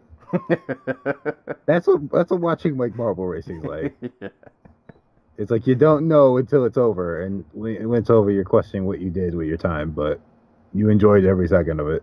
Yeah, it's awesome. So shout outs to what's this guy's name? Is it Jellies or Gels Marble Runs? That's the YouTube channel. JELL''S Marble Runs. Go watch his YouTube channel. It is very. He is like half of the reason why it's compelling. He is really good at what he does. Yeah, like, this might be the most original thing I've seen on YouTube. I don't know anybody else who's doing marble races, and if you are, yours don't look as cool as his. So shout outs to him. This is awesome. I'm still watching this. Go. All right, who won? I can't tell. Oh, Summer Sky won. He got 25 points. Yeah. But, yeah, man. Marble racing's awesome. But that was Bellator 204. Really awesome, fun night of fights. Really a good. Even with no UFC fights, this was a pretty good stretch of fights. I mean, I didn't even mention it, but we had didn't mention it, but we had LFA 47 had a card within like the last week or so. That card was really awesome, but I'll save that for my shout outs. And then, like I said, we had Bellator, PFL, Rizin, boxing. So even when there's no UFC, still a lot of good things going on. a lot of fights to still check out, and the sport never sleeps. They'll always leave you with something to talk about. So, yeah. So that happened. And real quick, I guess before we get to questions and then we close out, just some predictions. So our next UFC 5th, that will be UFC Fight Night 135, headlined by Justin Gaethje and James Vick. I won't go into the rest of the card. We'll just stick with the main event. I've seen people split on this. Who you got in this? If Justin Gaethje hadn't been knocked out in like 3 of his last 4 fights or something like that, I'd probably be picking Gaethje because I don't think Vick got knocked out by freaking Beneil Dariush of all people. Like, I'm not sure how well he handles the pressure, but Gaethje also was knocked out twice in like less than a year. Like, in all honesty, he has no business being in the cage right now. Like, he should not be in the cage until like 2019. But he's a crazy man, and the UFC loves to run their brawlers into the ground. So I have to go with Vick, and it kills me to say that because I hate Vick, and I hate everything about his team. So I'm pulling for Gaethje, but I have to go Vick. See. All right, so let me run off some wins, James Vick, as of late. Francesco Trinaldo, Joseph Duffy, Marco Polo Reyes, and Abel Trujillo. And then before that was the loss to Dariush. And obviously we know what Gaethje's been doing lately. Getting in crazy fights that, unfortunately, he hasn't always been coming out on the right side of. I feel like I should pick Vick, but there's something that I just have this feeling like, yeah, Vick's talented. He's got some skill. There's, but Gaethje's one of those guys that, like, I don't think Vick has fought a guy like him. Like, he's a legit crazy man that's just gonna get in your face, and he can throw. Like, he can crack. We don't see it often, but he can wrestle. He has great takedown defense. I think Gaethje's going to get this. It's not going to be pretty, of course. It's going to be violent. But I think Gaethje will be able to handle more of what Vick can throw at him than vice versa. Like, I think if Vick starts to pour it on Gaethje, he'll be able to climb and claw his way back into the fight. But I think if Gaethje starts to pour it on Vick, I don't think he's felt pressure like that before. But I can definitely see why people are taking Vick in this fight. Like you said, Gaethje at this stage in his career, he's every Gaethje fight is a war. Like, Gaethje he doesn't have clean fights. He doesn't have fights where he doesn't take damage. Like, that's just not who he is. But I think I got Gaethje. It won't be pretty, but I think I got Gaethje in this one. And the only other prediction fight to mention, Darren Till and Tyron Woodley. How do you see this fight going? Woodley. Yeah. I got Woodley continuing to piss people off. It's going to be a staring contest. But my thought process is, okay, Woodley counters, Darren Till doesn't. Yep. So that's my logic. Because Darren Till, every time Wonderboy threw anything at him, just did not throw anything back. He just backed away and tried to use his length to get out of the range. And if at any point Wonderboy had taken a step in, he might have been able to crack him and get the win that way. So I'm just going with Woodley because I think this fight will come down like the last several, like the Wonderboy fights. It's going to come down to who has the most explosive moment, and I think Woodley can do it. I think Woodley is going to be that dude who's just going to he's gonna find a takedown. He's gonna crack him with a right hand, put him down, and get the signature moments in the fight. Or alternate reality, Till will win, but he won't win the belt because he won't make weight. True. But Matter of fact, my pick is Kamaru Usman. There we go. But yeah, I got Woodley. I think this fight will look a lot like the Wonder Boy fights.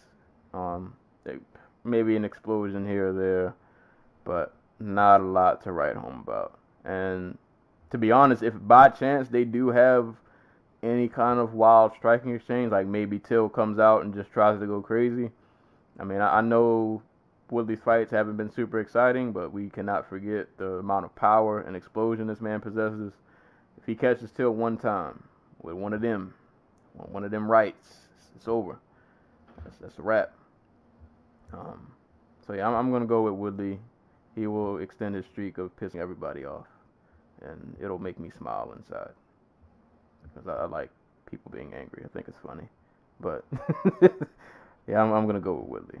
But yeah, so just wanted to mention those fights real quick. So I guess before we do part and shout to the questions that we have for the week.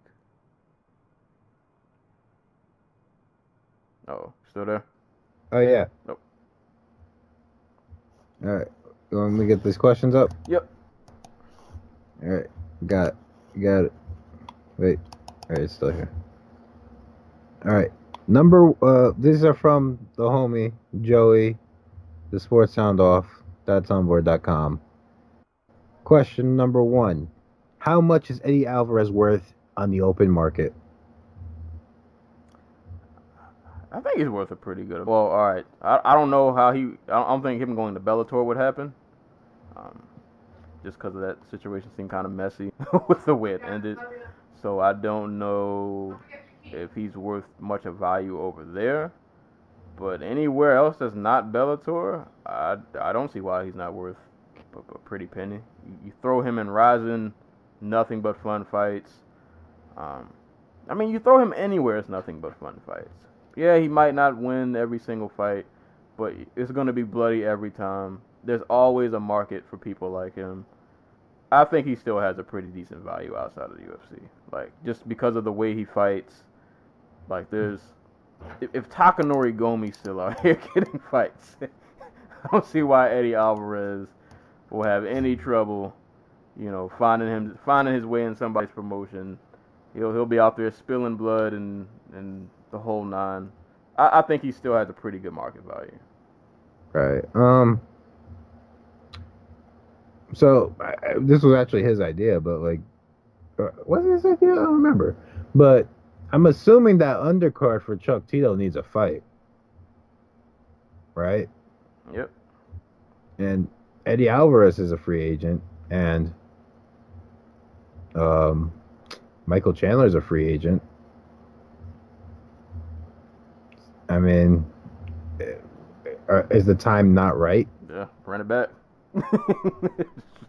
Just run it back. So, I think he can get himself a pretty penny. I don't know, financially, I don't know a money point to point at to be oh, he's worth X amount of dollars. But there is if Gleason T-Bell's out here getting off before he's even officially cut or officially announced to be cut, then we know that Eddie Alvarez is gonna get paid. Yeah. Whether he's fighting in Japan, he's fighting for some Russian billionaire who just wants to see a friggin' UFC champion fight in front of him and doesn't want to leave Russia, or whether it be Bellator or the UFC or Golden Boy MMA. So the man will get paid. I'm not worried about that. Yeah. Let's see. Number 2. If you were to start an MMA organization and needed a celebrity to bear the brunt of being the face of the company, who are you picking? All right. Do I go serious or do I go freak? Oh, it's gonna be a freak show regardless. Reyes FO. Because he will keep that money pouring in. it will be other people's money, but god damn it. He somehow is out here pimping these freaking billionaires out of their money. So I need a celebrity to be the face of my company. I'm probably gonna go the shenanigan route. I mean, his face is already on the Invicta cage. I'm gonna let Hannibal Buress just be the random face of my promotion. I don't know how he'll keep us afloat. We might not last more than a year. We might only might not even get to the first event. Right. Damn it. Those press conferences will be fun. Right. I'm going. I think he'll, for better or worse, we might only get one card out of it, but you know, the build-up will be immaculate. Whether you'll get an actual fight out of it is another story. But you'll be hyped to see the potential that you might not get, but you know, potential nonetheless. Right. So yeah, Hannibal Buress is going to be the face of my promotion.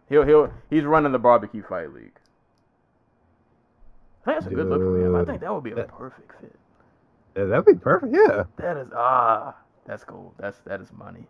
Like he's just up there at the dais with like a half rack of ribs.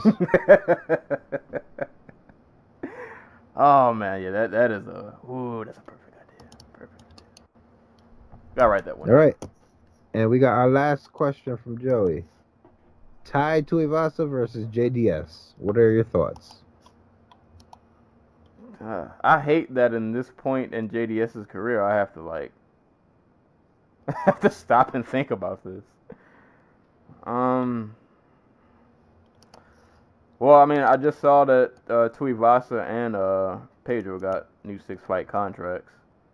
So, shoot, why not? I mean, it hurts my soul to admit this, but I think at this point in JDS's career, I think we've seen less of him. Is he a gatekeeper now? I mean, who isn't? God, it's like there are not a lot of people at heavyweight who are actual contenders. Like I don't want to say it's a race to the bottom, but it's like once you get out of like your Stipes, your Ngannous, your Blaydes, and I guess by virtue of beating Ngannou, like Lewis and not Struve, I was gonna say Struve, Volkov, like everybody else is just kind of on the decline, and it's just like a race to see who's the least broken. So like JDS is a contender in the sense that okay, heavyweight has like 3 dudes besides him, but he's also a gatekeeper in the sense that I don't even if he fights for the title, like he wins it. Yeah. So like he's like, remember when Frank Mir fought for the title the last time? Jesus. Yeah. Yeah, that's where he's at. Yeah. Maybe, probably better physically, but that's about where he's at. Like no one expects anything really. They're just hoping for the best. Yeah. I mean, yeah, I'm not mad at that fight. It would be fun either way. I think we would get some, you know, as far as heavyweight violence, you know, you'll get your feel's worth. So, I'm not mad at that. I'd probably pick JDS. Just because, like, okay, who's JDS lost to? He lost to Stipe, and he lost to Reem like 3 years ago. And from the Ivanov fight, we know he can still box at the very least. And like I go back to our Arlovsky fight, and like Tuivasa that was a competitive ass fight. And I think JDS technically is with Arlovsky still. So yeah, that's my one fight that JDS could definitely win. It's a fight he could win. It depends on how much Tuivasa has improved. And in theory, he should be improving like leaps and bounds between fights, but I'm not ready to give it to him yet. To give him the benefit of the doubt yet, I should say. But yeah, I'm not mad at that fight. Oh yeah, if that's what's next, Yeah. I'm down for it. Bring on all the violence. I'm not mad. But yeah. So thank you, Joey, for sending in the question. As always, if you guys want to send in questions, I normally make a post before the podcast. You can put them on the post. Or if you just have a random question that pops in your head throughout the week, you can send it to dojotalkpodcast@yahoo.com, and we will answer it on the show. But that's pretty much all for today, so we will close with parting shots and shout-outs. As always, I felt like I had a shot to give, but I got old and I don't remember who I was angry at for the week, so I need to start writing these down. But 2 shout-outs to give. Shout-out as a whole, the LFA 47 card. Pretty good card. Like I said, it's one of my favorite promotions. Always showcasing a lot of promising young talent.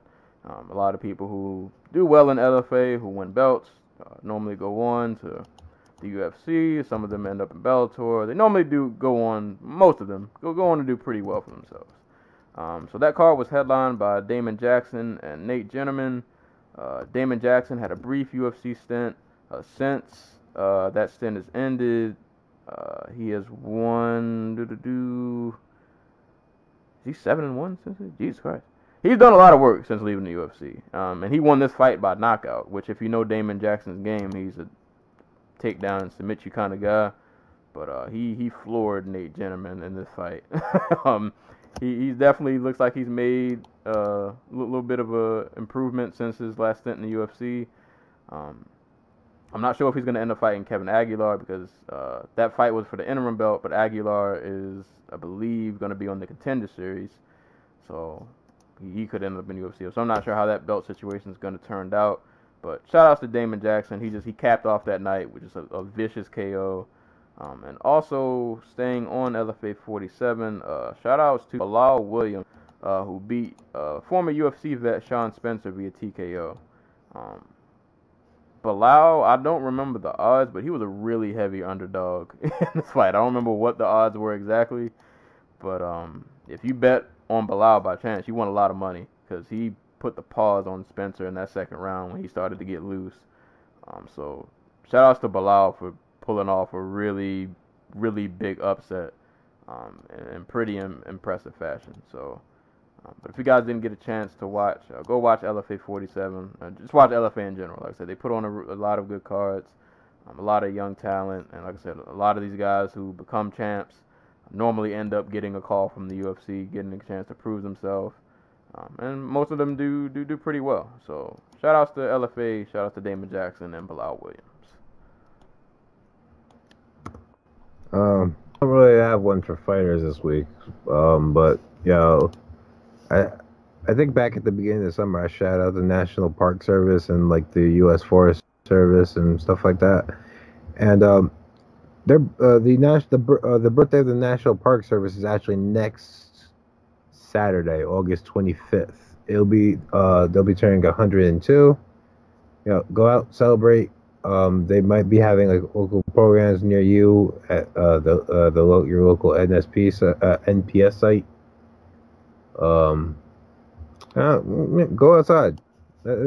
Basically, go outside. You'll feel better. Go visit some of those beautiful sites the world has to offer. Get that vitamin D count up. Exactly. Let the sun hit your skin for a little bit. Yeah, go try to hit your 10,000 step goal for the day at a national park site. What did I fail at that today? Yeah. Oh man. I was not much better than you, my friend. All I did was sit at work. Probably should have done some work. But it is what it is. But yeah, so that's pretty much all we got for this week. So like I said, we'll have the Gaethje Vick card coming up on the 25th. For my Sounds Like Fun podcast, I'll have more albums to be reviewing. So you know what the next one's gonna be? I do actually. Ooh. I don't know if I should say it. I mean, even if I say secret? it, I don't think anybody even knows the group, so I don't think it matters. Yeah, I'll just save it. It was really, really fun listening, I'll say that. But, yeah, thanks for you guys who've been listening to that podcast. Like I said, the SoundCloud numbers have been looking good. They are better than the YouTube numbers, even though I wanted it to be a YouTube thing. But, hey, man, wherever it gets. You gotta get on camera if you want it to be a YouTube thing, bro. That's whatever. Actually, you know what? I'm glad you brought that up. Real quick before I leave. So, I know I've mentioned before that I've been working on the book. The book is done. But I can't just release the book because I have a few. I mean, I could. You can. It would not be the smart. You got professional pride. Like, have you looked at the Amazon bestsellers list? Not lately. And just, like for indies, it's not a pretty sight. Well, my book will be coming out soon. I have a few minor things I have to do before I'm able to release the book. But I will be starting a promo run, hopefully really soon. I kind of wanted to start it this weekend, but I'm not feeling too great, so I don't know if it's going to happen this weekend. But I will be releasing, these will most likely be in podcast form. I wanted to do them with a camera, but I don't have a camera. I've spent enough money just working on this book because when you're indie, you have to pay for everything yourself. So I've gone broke paying for everything for this book. So I don't have any more money to give. But I already have a microphone and a setup. So I will be releasing a series of, I guess you call them podcasts. I'm not even sure what I'm going to name this. But there will be a series of videos. I will be detailing everything I wish somebody would have told me before I started to write a book. Like a vlog series. Pretty much. It'll be like a vlog series, but it's just going to be in audio form because I don't have a good camera. I would even use my phone, but the lighting on my phone is not great, and I don't like my laptop camera. It's very grainy looking. So these will just be like audio vlogs, if that's even the thing. But yeah, I'll be dropping a series of those. I'm not sure how many I'm going to do, but I'm just going to do a number of those, and that'll lead up to the release of my book, which should be out by the end of this year. So I'm going to at least try to outline that this weekend, so I'll have an idea of what I want to cover. But just be on the lookout for that. So if you know any writers, any fellow creatives out there, this will be something for them. So I'll be working on that, and we'll get this book rolling. And maybe I'll find myself on the Amazon Top 100. Get the rest of you guys out of there. But yeah, so just be on the lookout for that. But anywho, that's pretty much all we got for today. So as always, you can check us out on YouTube, SoundCloud, iTunes. For iTunes, please rate, subscribe, and leave a review. Also check us out on Google Play, also on the Dojotalkpodcast Facebook page. And you can hit me up on Twitter at Serial Sensei. And any questions you have, you can send to Dojotalkpodcast at yahoo.com. But that's all we got for today. I need to take some medicine, eat, and go to sleep. So as always, anytime people are being punched and or kicked in the face, we will be there to talk about it. And catch you guys next time.